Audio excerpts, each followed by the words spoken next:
Bien, hermanos, vamos a comenzar en esta noche y vamos a poner este tiempo en las manos del Señor para pedirle que Él nos ayude. Oh Dios, Padre eterno, Rey de bondad y de misericordia, tuyo somos, Señor, ovejas de tu prado, y tú eres nuestro buen pastor. Te pedimos ahora, Señor, que puedas pastorearnos por los delicados pastos de tu palabra, Señor. Que en este recorrido por el libro de Apocalipsis podamos verte, podamos conocerte, Señor, de una manera más profunda, para que nuestra mente y nuestro corazón pueda ser cambiado por tu palabra. Ayúdanos, Señor, a ver tu propósito, a ver tu voluntad y a ver a tu persona entre las líneas de estos pasajes, Señor. Que podamos también entender tu voluntad y tu consuelo para nosotros a través de este mensaje que has dado a tu iglesia a través de los años, Señor. Para que en medio de todas las situaciones difíciles que nos toca atravesar en este mundo caído y en nuestra batalla contra el pecado, Señor, podamos ser consolados en saber que tú tienes cuidado de nosotros, que todo es parte de tu plan maravilloso y que estamos seguros en tus manos y al final tu voluntad se llevará a cabo. Danos fe, Señor, para aferrarnos a esas verdades con mayor intensidad, de manera que ellas gobiernen aquí en la tierra, así como gobiernan en el cielo, Señor. Que podamos cumplir con tu voluntad, que podamos aferrarnos a ella y que podamos deleitarnos también en ella, Señor, porque sabemos que nuestra meta última es glorificarte a ti. En el nombre poderoso de Jesús oramos. Amén y amén. Amén. Gloria al Señor, mis hermanos. El día de hoy continuamos con nuestro estudio. Solo déjenme desplegar aquí la pantalla y usted me indica a ver si se mira. Sí se mira, pastor. Si se mira, ¿verdad, hermanos? Gloria al Señor.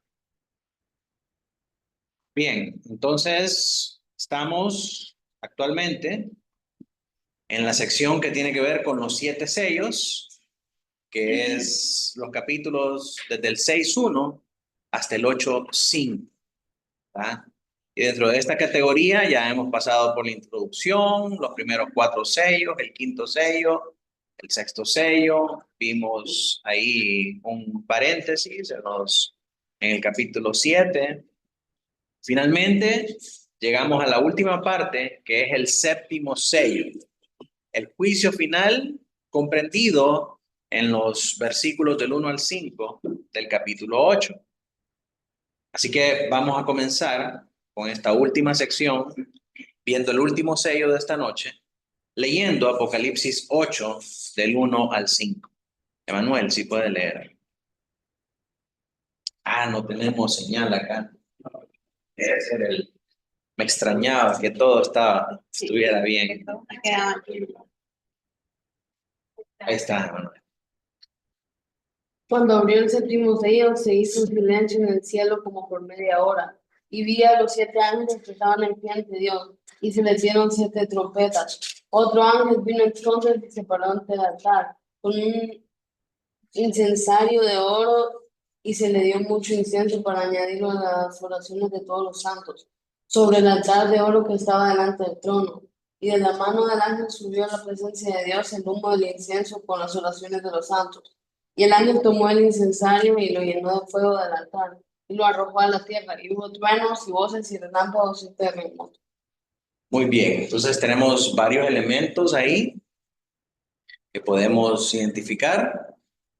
Vemos que se abre el 7.º sello, vemos que hay un silencio en el cielo por media hora, vemos 7 ángeles con trompetas, otro ángel que hace la función de sacerdote de presentar el sacrificio o la ofrenda de incienso delante de Dios, y vemos la respuesta de Dios a esta acción. Entonces, todos estos elementos son los que están involucrados en esta última escena de este séptimo sello. Y vamos a ir viendo cada uno de ellos en esta noche. En primer lugar, miremos el silencio. Dice el versículo 1, cuando abrió el séptimo sello, se hizo silencio en el cielo como por media hora. Y hay varias cosas muy interesantes en ese pasaje. Algunos argumentan que este sello no tiene contenido. Está vacío, cuando lo abren está vacío y por eso se hace ese gran silencio. Y esto permite la idea de que las siguientes trompetas y copas conforman el contenido, porque cuando se abre este sello, inmediatamente lo que sigue es estos ángeles con 7 trompetas y los capítulos subsiguientes comienzan a desarrollar otra serie de juicios de trompetas y después de ese juicio de trompetas viene otra serie de juicios de copas. Entonces, esta escena es la apertura a todos estos juicios que van a acontecer después. Las trompetas y las copas. Por tanto, se refiere a eventos posteriores a los juicios primeros de los primeros 6 sellos que venimos viendo, ¿verdad? Lo que se abre en el séptimo sello es el preámbulo a la presentación de estos juicios venideros. Sin embargo, el silencio, aunque el sello no tiene contenido, el silencio del que se habla, ese sí tiene contenido, ya que en el Antiguo Testamento, ese silencio se relaciona con el juicio divino.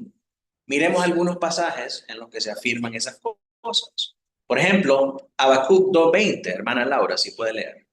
Mas Jehová está en su santo templo, calle delante de él toda la tierra. Sí, cuando estaba el Señor en el templo, ¿verdad?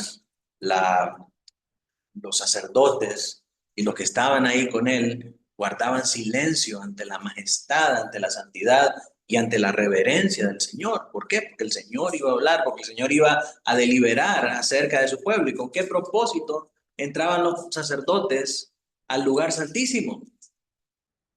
Con el propósito de presentar el sacrificio del pueblo. Y entonces, ¿qué esperaban ellos?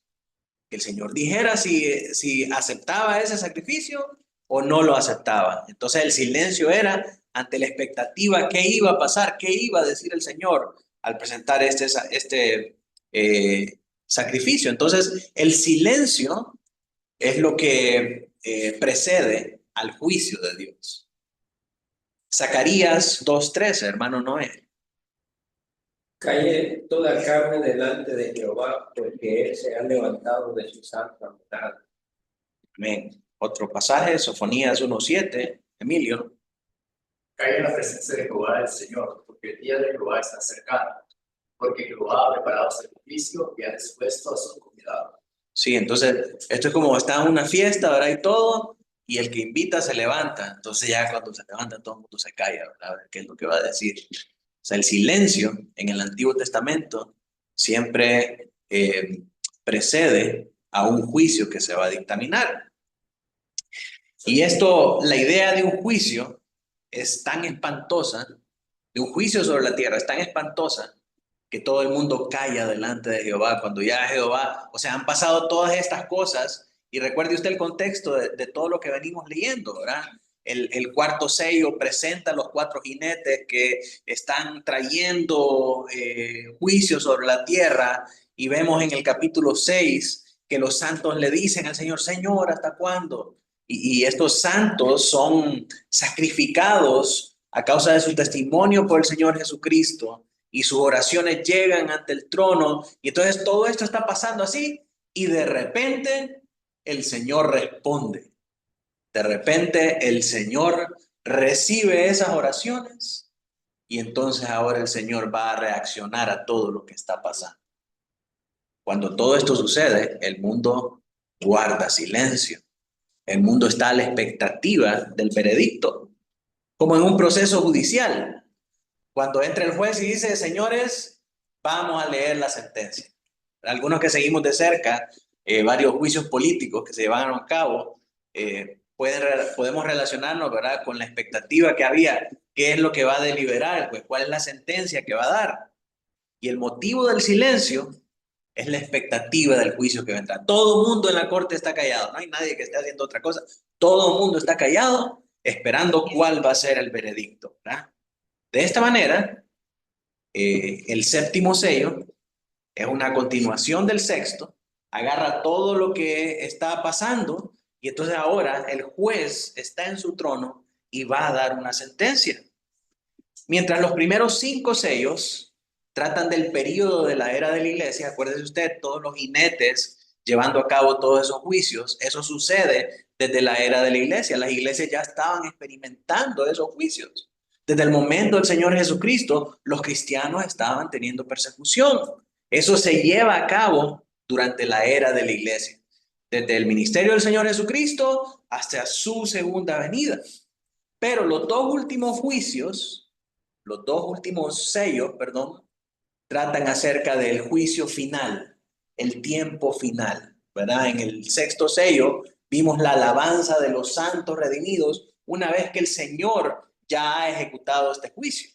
Pero aquí, en el último, en el séptimo sello, el Señor viene a detallar más a profundidad cómo van a ser esos juicios sobre la tierra, ¿verdad? El Señor llevando a cabo su juicio y su retribución para pagarle a los malvados lo que le han hecho a su pueblo, lo que le han hecho a los suyos y por darle la espalda a Dios.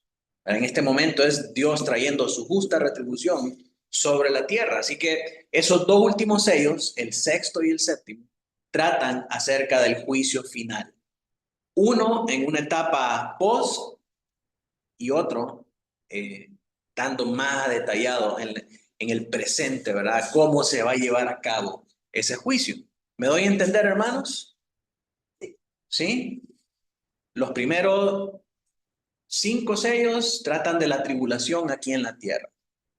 El sexto trata acerca del juicio post, ¿verdad? Porque vemos los santos ya redimidos, ya santificados delante del trono. Y el séptimo sello es el detalle de cómo se van a llevar a cabo esos juicios. ¿Sí? Como tales, son la respuesta a la oración de los santos en el capítulo 6, versículo 10, cuando los santos le dicen al Señor: ¿hasta cuándo, Señor bueno y verdadero, vas a permitir estas cosas? Entonces pasa todo esto antes que el Señor dé una respuesta final y diga: ahora sí le voy a responder a estos. Sí, en Apocalipsis 6:10 leemos: y clamaban a gran voz diciendo: ¿hasta cuándo, Señor santo y verdadero, no juzgas y vengas nuestra sangre en los que moran en la tierra? El Señor, los santos le están pidiendo al Señor que traiga el juicio sobre los moradores de la tierra. ¿Cuál es la respuesta del Señor? Mis amados, esperen. Ahorita no podemos. ¿Por qué? Porque tenemos que sacar a todos los que han sido sellados para traer juicio sobre la tierra. Entonces, cuando ya el número de todos los que fueron sellados y elegidos ha sido recogido por el Señor trae su juicio sobre la tierra. Entonces, el juicio del Señor es la respuesta a todos estos santos. ¿Sí? El silencio se interpreta como juicio final, pero también como las oraciones de los fieles por ese juicio siendo escuchadas. ¿Sí? Para los malvados, para los moradores de la tierra, eso es terrible, es destrucción, es retribución, es castigo. Pero para nosotros es liberación, es nuestras oraciones siendo escuchadas, es Dios trayendo justicia a este mundo. Así que eso es el silencio. Ahora miremos esta frase como por media hora. A los que les gusta calcular estos números y estas frases en la Biblia, tienen toda una operación matemática para calcular lo que es media hora en el cielo. A partir de, para Dios un día es como 1000 años, y entonces empieza a descomponer, ¿cómo se llama? ¿Cuántos son 1000 años? Hasta que lleguemos a media hora, hasta que lleguemos a 30 minutos. Pero es necesario que nosotros sepamos a qué se refiere la Biblia cuando habla que el silencio duró como por media hora. Dice, cuando abrió el séptimo sello, se hizo silencio en el cielo como por media hora. La clave para interpretar esta unidad de tiempo está en la expresión como por, como por. Y esto nos da el marco de referencia interpretativo como no textual, sino que alegórico. Cuando dice como por, nos está diciendo en ese mismo momento que no es una medida de tiempo exacta. Dice como por, lo está calculando a esa medida, pero no es exactamente esa unidad de tiempo. Como cuando usted le pregunta al delivery, ¿cómo en cuánto va a venir? No, como media hora. Y sabemos que esa media hora puede ser 1 hora y media, puede ser 2 horas, ¿verdad? Cuando se dice como por, no está hablando en términos exactos, sino que es una referencia a que es algo repentinamente y relativamente corto. Es algo que sucede repentinamente y que es relativamente corto. Juan no estaba hablando de 30 minutos literales, sino que da una medida repentina de tiempo sobre los impíos. Les está diciendo pronto, ¿verdad? No piensen que nunca va a llegar, va a venir pronto. La palabra media se asocia en el Antiguo Testamento con tiempos de crisis y de juicio. Tenemos, por ejemplo, Daniel 7:25, Emily. Y hablará palabras contra el Altísimo, y a los santos del Altísimo quebrantará, y pensará en cambiar los tiempos y la ley, y serán entregados en su mano hasta tiempo y tiempos y medio tiempo. Sí, entonces habla de este tiempo partido en mitad, que es una referencia a un tiempo de tribulación, de crisis y de juicio. La palabra hora es una designación de la medida de tiempo, como lo leemos, por ejemplo, en Apocalipsis 18:19. Hermana Claudia. Y echaron polvo sobre sus cabezas y dieron voces llorando y lamentando, diciendo: ay de la gran ciudad, en la cual todos los que tenían naves en el mar se habían enriquecido de sus riquezas, pues en una hora ha sido desolada. En una hora ha sido desolada. Es decir, en esta referencia de tiempo que aplica a los mortales, pero que no aplica a Dios, es una referencia muy amplia, pero no específica. No está diciendo que en 60 minutos. Cuando usted le dice a cualquier hora llego, eso es cualquier momento. Escoge una hora, ¿verdad? O más o menos en una hora. Es una medida general, no es algo específico. De la misma manera, así se utiliza el tiempo en estos pasajes de Apocalipsis, como una referencia de tiempo, pero no como algo exacto. No es que dura 30 minutos, no es que es media hora, no, es una referencia general acerca de un tiempo repentino y relativamente corto, que cuando lo referenciamos al Antiguo Testamento, en el Antiguo Testamento esta mitad de tiempo se refería a crisis y a juicio. Así que llegamos a los ángeles con trompetas. Dice el versículo 2, y vi a 7 ángeles que estaban en pie ante Dios y se les dieron 7 trompetas. Este versículo interrumpe la serie de los sellos, presentándonos a estos 7 ángeles que tienen 7 trompetas, y vamos a ver que está exactamente antes y en el mismo capítulo 8, donde se habla acerca del juicio de las trompetas. Entonces es como si quedáramos inconclusos con los sellos y ahora pasamos al juicio de las trompetas. Porque cuando usted lee el versículo 6 ahí en el capítulo 8, comienza de la misma manera. ¿Lo tienes ahí, hermano Emilio? Sí. Léelo. Y los 7 ángeles que tenían las 7 trompetas se pusieron a tocar. Ok, entonces ahora esos 7 ángeles de los que nos habla en el versículo 2, ahora están listos para tocar las trompetas. Entonces es como que si de los sellos de repente pasamos a las trompetas. con la presentación de estos ángeles. ¿Y qué es lo que pasa aquí? ¿Por qué esta interrupción intempestiva? La manera en cómo interrumpe esta secuencia, este versículo, es con una nueva visión de juicios que se desarrollan en los versos del 3 al 5 y posteriormente este juicio de las trompetas va a ser introducido con más detalle en el verso 6. Por lo tanto, este verso 2 es un verso de transición que cierra con los sellos y comienza con los juicios de la trompeta. Este versículo 2 es la transición que se hace desde los sellos hacia las trompetas. La transición funciona a nivel literario y a nivel temático, ¿verdad? Como un recurso literario para introducirnos y para pasar de los sellos a las trompetas, pero también como tema. Cerramos ¿cómo se llama? Los sellos y abrimos ahora con las trompetas. Hermanos, no sé si me pueden ayudar a desconectar esa batería que está.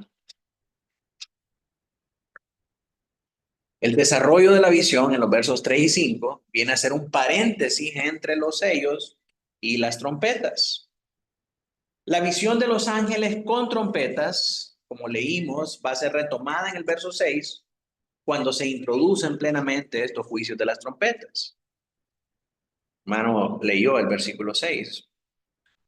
Pero después de estos 7 ángeles que tienen 7 trompetas, que significa esa transición entre los sellos y las trompetas, tenemos a otro ángel delante del altar.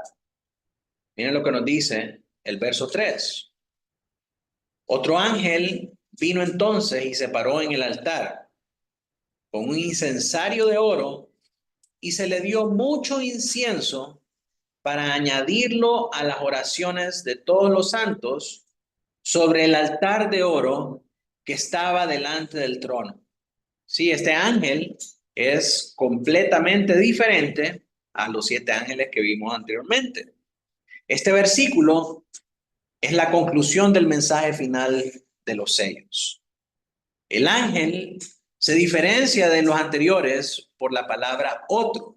Cuando la escritura nos dice este es otro ángel, nos está diciendo que es aparte de los 7 ángeles que acaba de mencionar que tenían una trompeta. Y este ángel, cuando leemos lo que él hace y su función, ¿verdad? Él toma las oraciones de los santos, le añade incienso y presenta esas oraciones delante de Dios. Ese oficio que tiene este ángel es un oficio más alto que cualquier otro ángel. Por lo tanto, podemos asociarlo a la presencia divina del Señor o al mismo Señor Jesucristo. Para Isaías 63:9 dice, en toda angustia de ellos, él fue angustiado y el ángel de su paz los salvó en su amor y en su clemencia los redimió y los trajo y los levantó todos los días de la antigüedad. En Apocalipsis 10:1 y Apocalipsis 14:14 se presenta al Señor Jesucristo como ese ángel que intercede por nosotros, como ese ángel que lleva a cabo esta función de redención.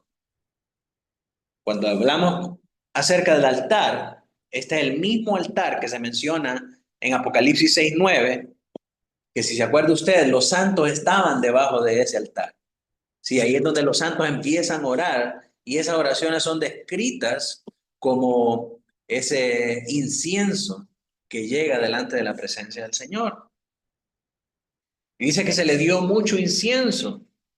Eso muestra que el ángel es un agente de Dios y que sus acciones solamente indican una decisión divina previa. Este ángel actúa conforme a la voluntad de Dios.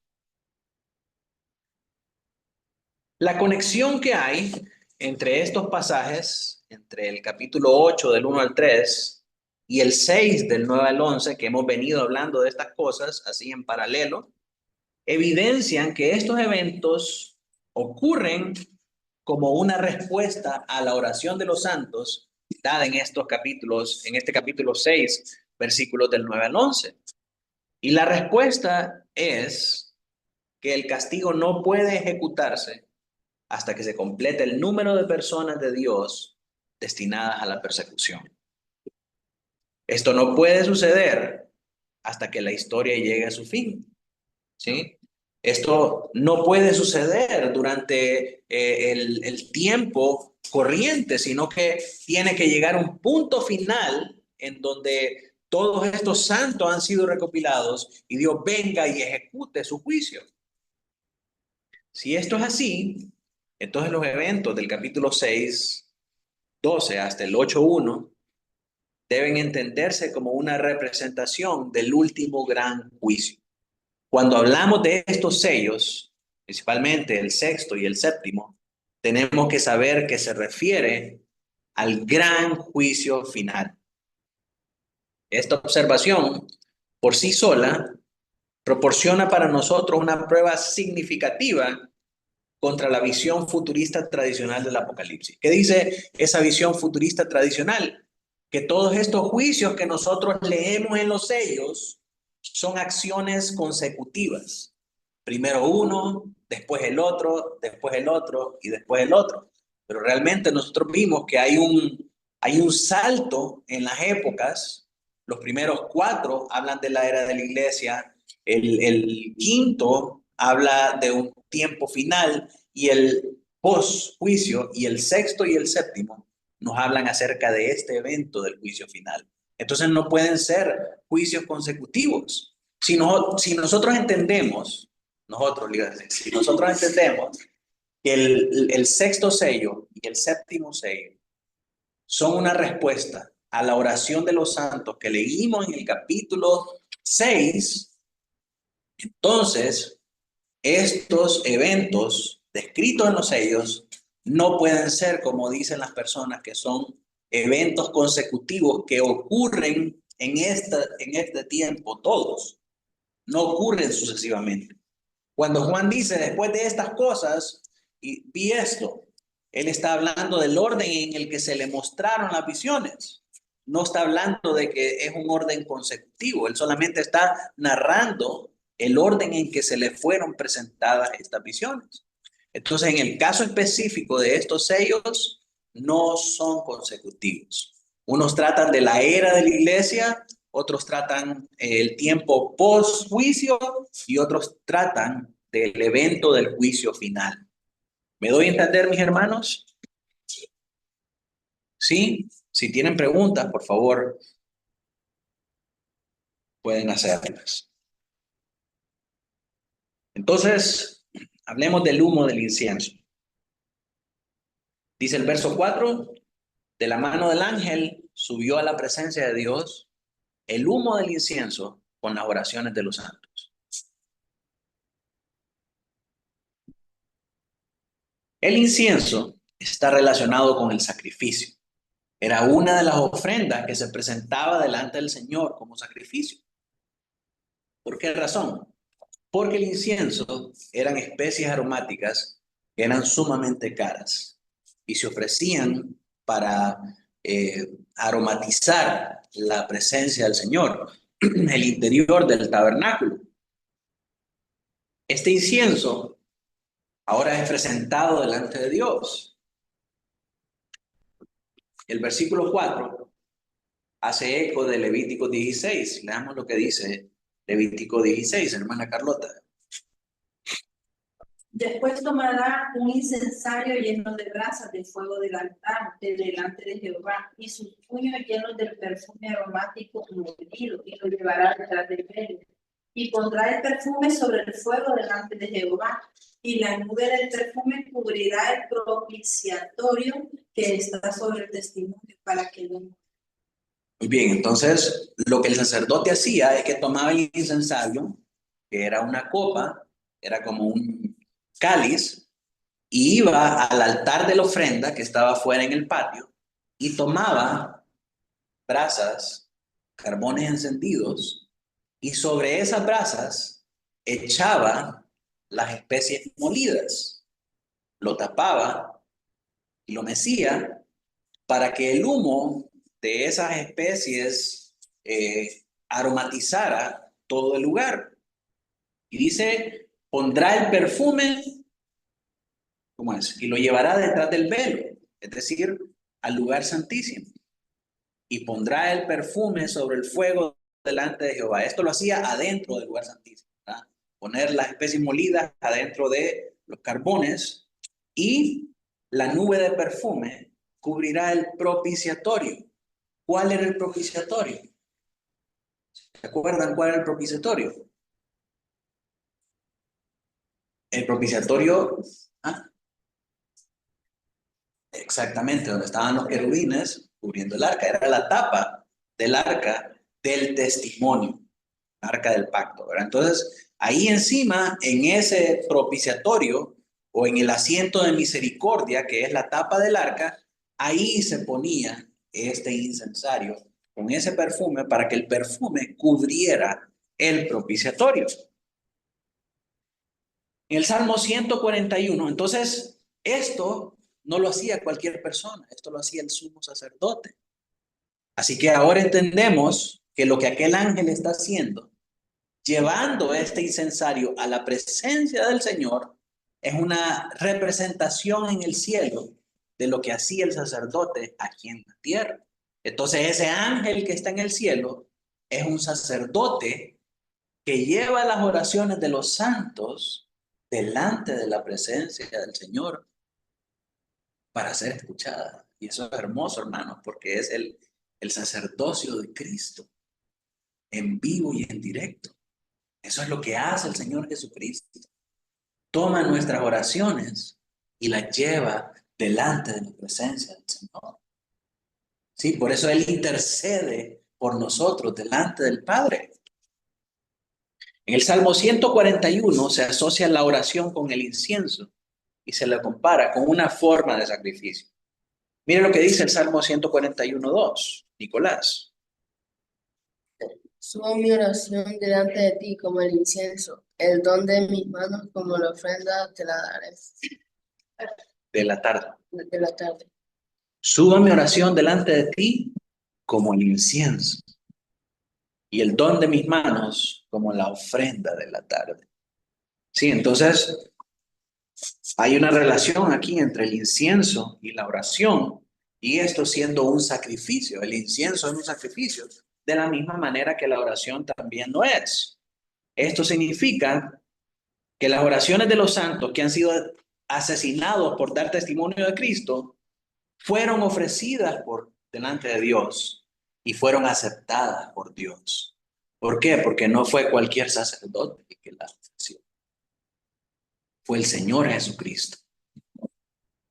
En su oficio sacerdotal, con su perfección, el que ofrece estas oraciones de estos santos asesinados por el testimonio de Él.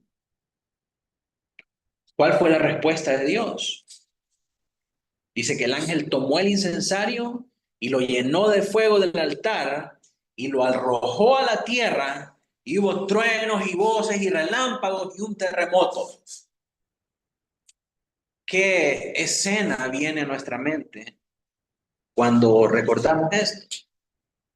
Que hubo truenos, voces, relámpagos y terremoto. La muerte de la cruz, sí, correcto. Pero antes de eso, en el Antiguo Testamento, ¿dónde más vemos esto? En el monte Sinaí, cuando reciben la ley del Señor, cuando está Moisés delante de la presencia del Señor, el pueblo está espantado, porque miran todas estas cosas, miran truenos, voces, relámpagos y terremotos. ¿Y qué está pasando? El Señor está hablando. El Señor está deliberando. El juez está dictando sentencia. ¿Y cuál fue la sentencia en Sinaí? Esta es mi ley, por esta ley serás santo como yo soy santo. ¿Cuál fue la sentencia del Calvario? Cuando vimos esto también, consumado es, la deuda ha sido pagada. Y ahora, ¿cuál es la sentencia que viene? Las oraciones de los santos han sido escuchadas. Dios trae justicia. Esta es la respuesta de Dios a esas oraciones de los santos. Dios no solamente escucha las oraciones, sino que las recibe como incienso agradable y también contesta las oraciones. ¿Cuál es su respuesta? Ira, juicio y destrucción sobre los moradores de la tierra. Truenos, ruidos, relámpagos y terremotos. Es una descripción casi idéntica del juicio final, tanto en Apocalipsis, que en el capítulo 11, versículo 19, Mela, si me ayuda a leer. Y el templo de Dios fue abierto en el cielo, y el arca de su pacto se veía en el cielo. Y hubo relámpagos, voces, ruidos, terremoto y grande granizo. Cuando leemos este capítulo 11, está hablando acerca del juicio final otra vez. Y entonces vemos que lo mismo que detalla este capítulo 8, verso 5, es detallado en el 11:19 con respecto al mismo evento, el juicio final. Y en el Antiguo Testamento, leemos en el Sinaí, leemos también en Isaías 29:6. Nicole, si me ayuda a leer. Juan, ejército será vestida con terremotos y granos, un torbellino y tempestad, y llama a todos los. Sí, entonces está hablando de la venida del Señor y describe este evento de la misma manera. Truenos, terremotos, ruido, torbellino, tempestad y fuego consumidor. Sí, casi los mismos elementos, pero el cuadro, la imagen es igual. Entonces, mis hermanos, ¿cómo es presentado Cristo a través de este pasaje? Presentado como el ángel que lleva nuestras oraciones delante de la presencia de Dios para ejecutar sus juicios. Esta imagen representa la función sacerdotal del Señor Jesucristo, intercediendo por nosotros delante del trono. El Señor no toma nuestras oraciones tal como las recibe. Escuche bien esto acá. Nosotros oramos pensando que necesitamos un carro, necesitamos esto, necesitamos aquí, necesitamos allá. Y a veces no tenemos respuesta, gracias a Dios, porque Dios sabe que quizás si nos responde todo lo que le pedimos, nos vamos a perder, nos vamos a extraviar. El Señor no toma nuestras oraciones tal como las recibe, sino que añade incienso aromático para presentarlas aceptablemente delante del Padre. Esto vemos al Señor haciendo en ese pasaje descrito ahí en Apocalipsis. Él se le ha dado incienso para que le ponga esas oraciones y que las pueda presentar delante de Dios. Con esta imagen podemos entender mejor entonces las palabras de Pablo. ¿Qué dice Pablo en Romanos 8, del 26 al 27? De igual manera, el Espíritu nos ayuda en nuestra debilidad, pues que hemos de pedir como conviene, no lo sabemos. Pero el Espíritu mismo intercede por nosotros con gemidos indecibles. El Espíritu, no nosotros. Así que no somos llamados a gemir como caballos ni a hacer ruidos indescifrables y jerigonzas. Ese es el Espíritu, el que se comunica con gemidos indecibles. Igual, cuando se habla acerca de esa palabra, gemidos indecibles, es una manera alegórica de referirse a los misterios que habla la Trinidad allá en lo secreto de su presencia. ¿Cómo podemos nosotros describir lo que ellos hablan y lo que ellos dicen? Nadie conoce la mente del Señor. Nadie sabe los misterios que ellos hablan. La única manera en la que podemos describirla es así, con estos gemidos indecibles. ¿Qué quiere decir? A saber qué dirán. Pero en eso que hablan y en eso que dicen, cumplen su voluntad. Escuchan nuestras oraciones y nos dan respuestas. Mas el que escudriña los corazones sabe cuál es la intención del Espíritu, porque conforme a la voluntad de Dios, intercede por los santos. Mire, este hermanito está pidiendo por una amada, pero no es una amada lo que necesita. Él lo que necesita es aprender a tener contentamiento en nosotros. Cuando él tenga contentamiento en nosotros, entonces él va a aprender a amar a otras personas. Sí, el Señor toma nuestras oraciones. Él conoce la voluntad del Espíritu y él sabe qué es lo que nos conviene. Y conforme a eso, presenta nuestras oraciones delante del Padre para que el Padre nos dé No lo que queremos, sino lo que nosotros necesitamos. ¿Cómo trae este mensaje consuelo a los cristianos de todas las épocas? A través de dos maneras, hermano.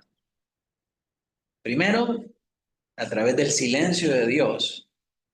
Y segundo, a través de la eficacia de las oraciones. Hablemos del silencio de Dios. Cómo el silencio de Dios trae consuelo a los cristianos de todas las épocas. Muchos de los creyentes a los que Juan escribía estaban sufriendo por su fe. Y es posible que algunos se preguntaran, ¿dónde está Dios? ¿Por qué Dios no hace nada? Miren cómo están matando a los cristianos. Miren las injusticias que están cometiendo contra nosotros. ¿Por qué si nosotros somos el pueblo del Dios verdadero, el Dios verdadero no hace nada? ¿A dónde está Dios? Y seguramente nosotros también nos hemos sentido así. ¿Cómo es posible que nosotros, siendo cristianos, adorando al Dios verdadero, no tenemos respuesta, mientras que los paganos que andan ahí haciendo averías,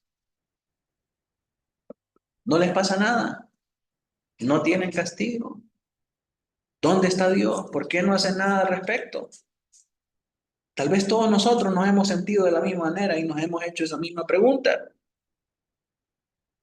Este pasaje proporciona consuelo a los creyentes en todas las épocas al mostrarles que va a haber un tiempo en que Dios va a corregir los males perpetrados contra su pueblo y que el malo no quedará impune para siempre. Si Dios no hace nada, es por amor a sus elegidos, porque Él va a traer castigo y va a purificar la tierra de todo su mal. Pero no puede hacerlo hasta que el último de los elegidos no haya sido puesto a salvo por Él. Pero ese día vendrá. Ese día vendrá. Y aunque ahora Dios calle, tenemos que saber que lo hace por amor a nosotros, pero que va a haber un día donde todos esos malvados van a recibir su justa retribución. Y el castigo de los malvados será infinitamente peor a los castigos terrenales. Porque uno piensa que una cárcel puede ser un gran castigo para una persona, pero realmente no lo es. La peor cárcel a la que nosotros podemos enfrentarnos es la cárcel de nuestra conciencia.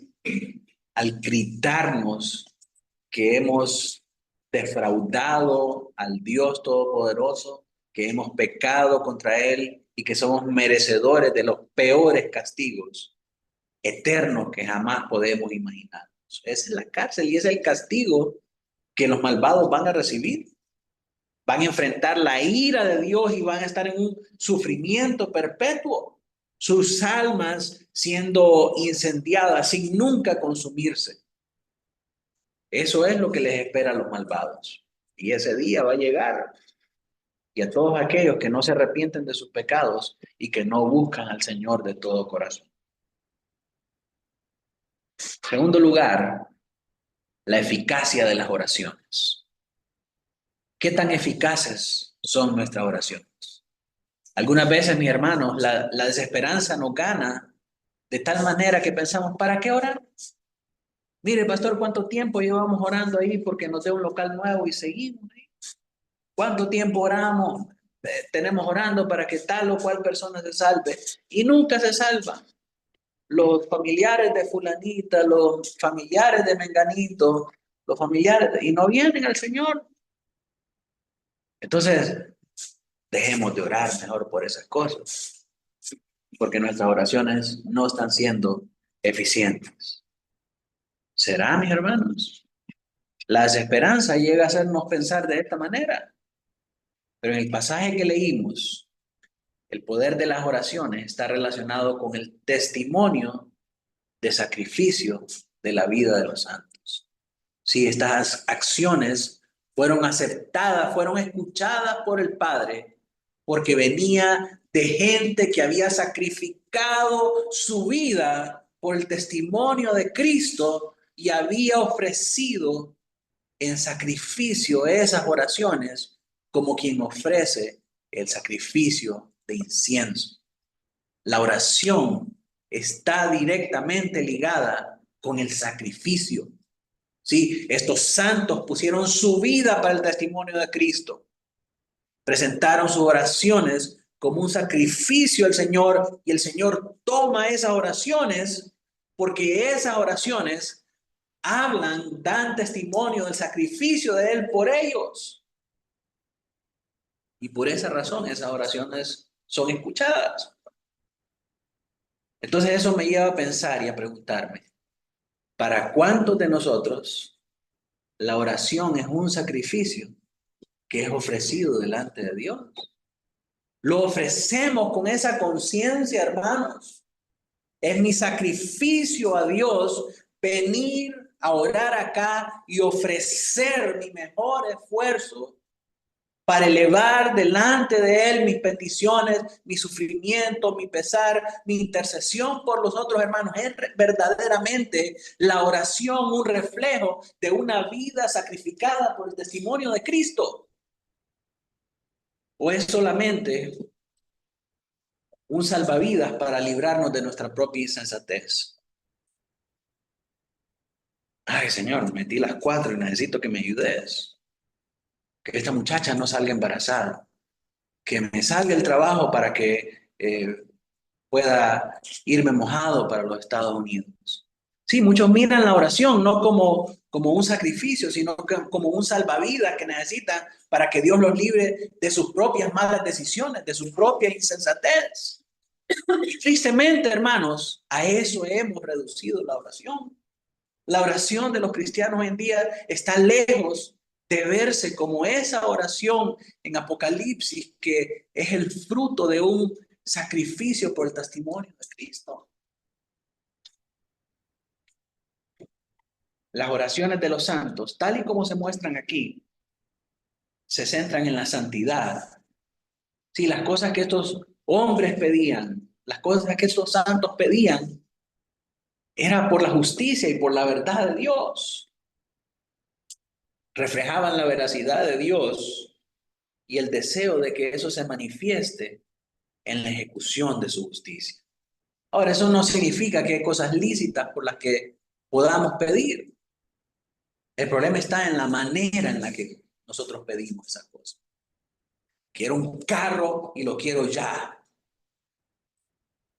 En lugar de decirle, Señor, si ese carro es para tu gloria, dámelo o no permita que yo lo tenga. Pero tú conoces mejor mi corazón. Si eso va a servir para glorificarte, entonces dámelo. Pero si no, no me lo des.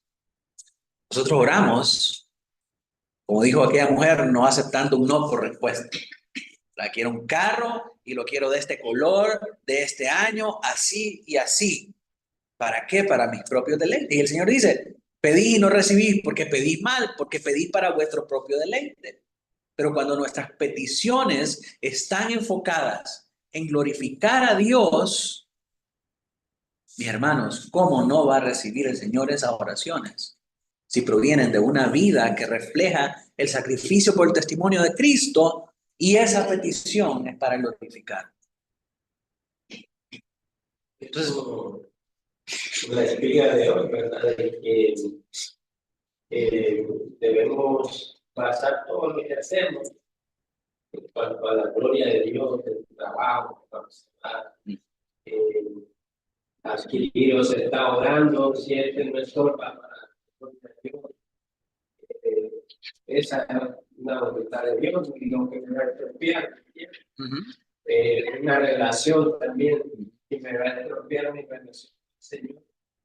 No glorifica a Dios, ¿verdad? Pero si me acerca más al Señor y hace todas las cosas que nosotros podemos hacer o pedir, tiene que haber pasado por el filtro de los mandamientos del Señor y lo que hasta Dios al contrario. No estás pidiendo para nuestro deleite. Así es. Muchas veces llegamos al Señor con oración ya con una mente resuelta y un corazón decidido de lo que queremos hacer. Señor, si no es para mí, quítala de mi camino, pero ya sabe que ya se le declaró, ya le mandó las cartitas, ya la tiene bien envuelta, ¿verdad? Y solo es de ir y hablar. Señor, dame un trabajo, y ya fue a la tercera entrevista, y ya solo es de que venga a firmar los papeles. Señor, dame un carro, y ya sabe que ya hipotecó hasta lo último que tenía, ¿verdad? Para que le den ese carro. O sea, fue al Señor en oración, ya con la mente decidida y con el corazón en esa misma situación.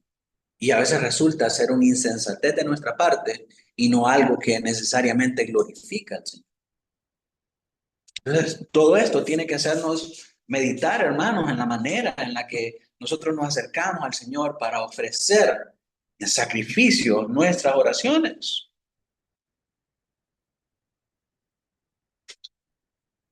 Nuestras oraciones están dirigidas a obtener un beneficio para nosotros mismos o para la gloria de Dios. Y hermanos, de nuevo, no hay nada malo en pedir cosas que nos pueden beneficiar, pero el fin último de estas cosas tiene que ser la gloria de Dios y no solamente nuestros beneficios y necesidades temporales. Porque cumpliendo la voluntad de Dios y haciendo las cosas para la gloria de Dios, es como vamos a estar completamente satisfechos, contentos, alegres y vamos a vivir nuestro cristianismo con una mayor plenitud. Mientras que hacer las cosas solamente por nuestro deleite nos va a traer sufrimiento, nos va a traer, hermanos, ni puedo comenzar a decirles toda la debacle espiritual que sucede en la vida del cristiano cuando elige cosas solamente pensando en su propio bien. Ahí es donde vienen los problemas de yugo desigual, de ganancias deshonestas, de alejarse de la comunión de los santos, alejarse de la comunión del Señor y muchas otras cosas más. Entonces, dos cosas que aprendemos acá muy importantes. La primera es que nuestras oraciones tienen que reflejar ese sacrificio de los santos por el testimonio de Cristo para pedir cosas que resulten en la gloria del Señor. Dos, no olvidemos esa relación de la oración con el sacrificio. Mis hermanos, orar siempre va a ser un sacrificio. Orar siempre va a ser difícil. No hay nadie que nazca diciendo, ay, orar es deleite, puedo pasar horas ahí orando, viera qué facilito. Todos, desde los pastores hasta los más nuevos en la membresía, tienen problemas con la oración, tienen problemas apartando un tiempo para orar. John Piper, después de cualquier cantidad de años en el ministerio, un hombre con una predicación exquisita, con un conocimiento superior, con una visión y una perspectiva única de la gloria de Dios, le preguntaron cuando él salió de pastorear la iglesia Bethlehem en Minnesota, ¿qué es lo que usted lamenta no haber hecho en todos estos años de ministerio? Estoy hablando de cualquier cantidad de años de ministerio. ¿Qué es lo que usted lamenta no haber hecho en estos años de ministerio? Y él dijo, no haber orado como debería. ¿Verdad? Nunca la carne va a estar dispuesta a la oración. Siempre va a ser un problema, siempre va a ser una batalla. Pero ahí en ese sacrificio, hermanos, es donde nosotros mostramos ese sacrificio por el testimonio de Cristo. Estoy sacrificando mi carne, me estoy sometiendo a la oración porque Cristo es más precioso para mí, es más valioso para mí que mis propios deseos egoístas y mundanos de quedarme en mi casa el domingo haciendo lo que me da la gana porque simple y sencillamente no quiero ir a la oración. Porque es más delicioso para mí hacer cualquier otra cosa. Y esa es la verdad. Y todos, sin excepción alguna, pasamos por ahí. Todos pasamos por ahí. Pero como dice un puritano, hasta que Cristo no sea más precioso para ti, el pecado no va a ser desagradable para ti. Entonces tenemos que aprender a amar más a Cristo. Y al dar testimonio de su sacrificio, sacrificando nosotros nuestra carne por el deleite en Él, así es como nuestras oraciones van a ser más eficaces, hermanos. Tenemos que ver nuestra oración como un sacrificio que nosotros ofrecemos delante del Señor. Y está bien, lo hacemos en nuestras casas, pero ustedes saben que la oración en la casa muchas veces es circunstancial, inconstante e indisciplinada. Por eso necesitamos la oración congregacional. Porque aquí estamos decididos a una hora, un día específico, a dedicarnos consciente e intencionalmente a la oración.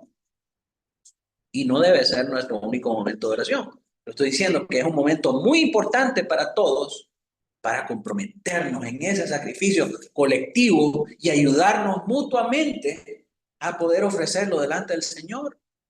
Así que mis hermanos, yo quiero dejarlos con esos dos pensamientos acerca de la oración.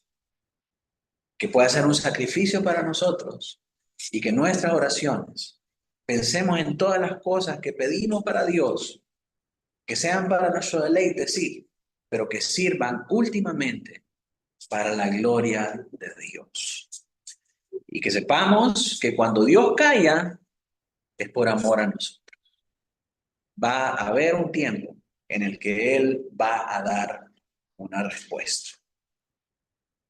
Así que esperamos ese momento y nos aferramos a esta gloria. Amén. Vamos entonces a terminar con este estudio.